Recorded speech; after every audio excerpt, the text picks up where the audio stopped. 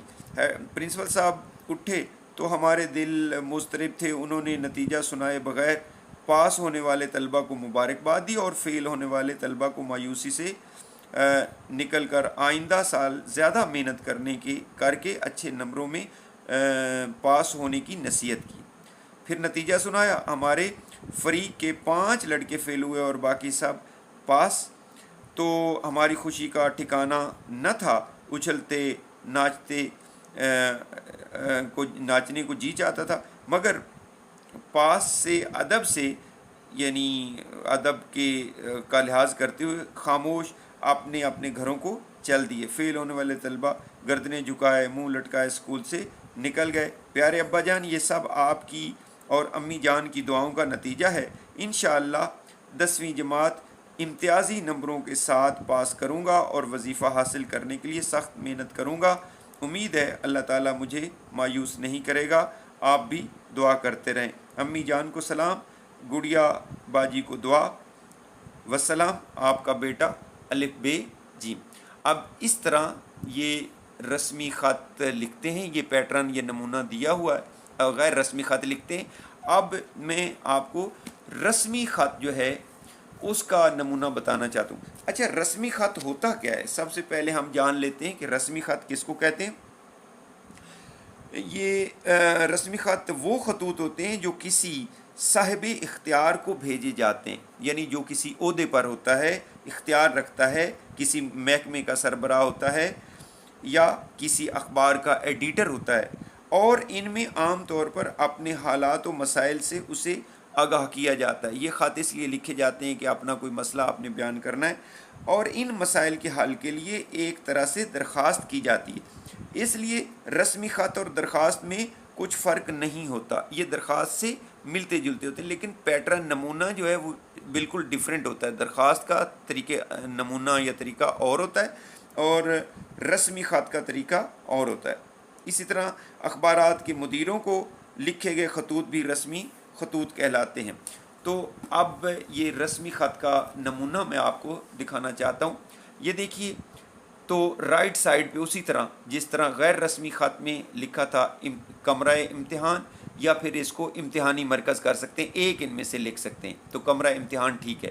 نیچے الف ب جیم لکھتے ہیں اور اس کے بعد تاریخ اس دن کی جس دن آپ خط لکھ رہے ہیں. مثلا یہ لکھی ہوئی 5 مارچ 2025 عیسوی.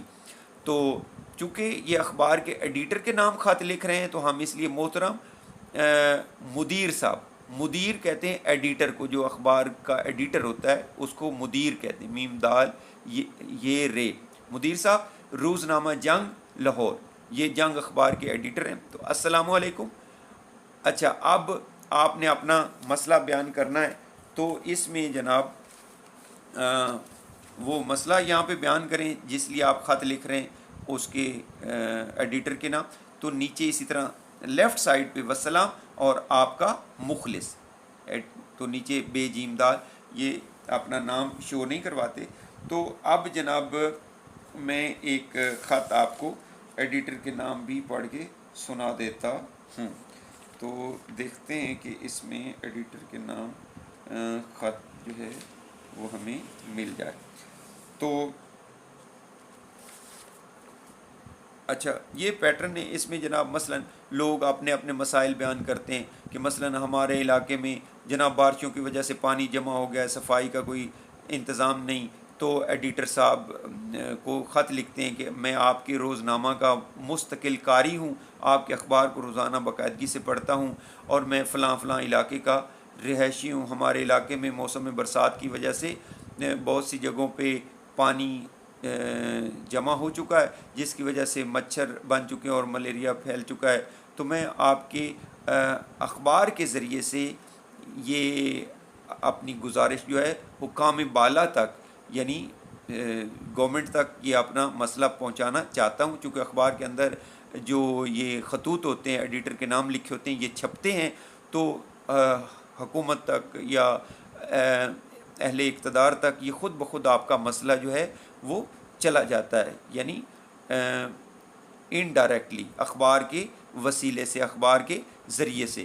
تو اس طرح آپ کا یہ مسئلہ جو ہے وہ اخبار میں، چونکہ لیٹر پرنٹ ہوتا ہے، چھپ جاتا ہے، تو اخبار کے ذریعے یہ آپ کا مسئلہ وہ پہنچ جاتا ہے انڈائریکٹلی۔ تو یہ خطوط اس لیے لکھے جا رہے ہیں، تو ہم انشاءاللہ اس کو، آپ میرے چینل کے ساتھ جڑے رہیں، اٹیچ رہیں، میں ایک ایک سوال کی تیاری کے سلسلے میں آپ کی رہنمائی کروں گا اور آپ کو بتاؤں گا کہ امتحان میں آپ نے کس طرح کون سا سوال کیسے اٹیمپٹ کرنا ہے، ٹھیک ہے؟ یہ آپ انشاءاللہ اس چینل کے ساتھ جڑے رہیں تو میں آپ کو بتاتا جاؤں گا ساتھ ساتھ۔ تھینک یو سو مچ، اللہ حافظ۔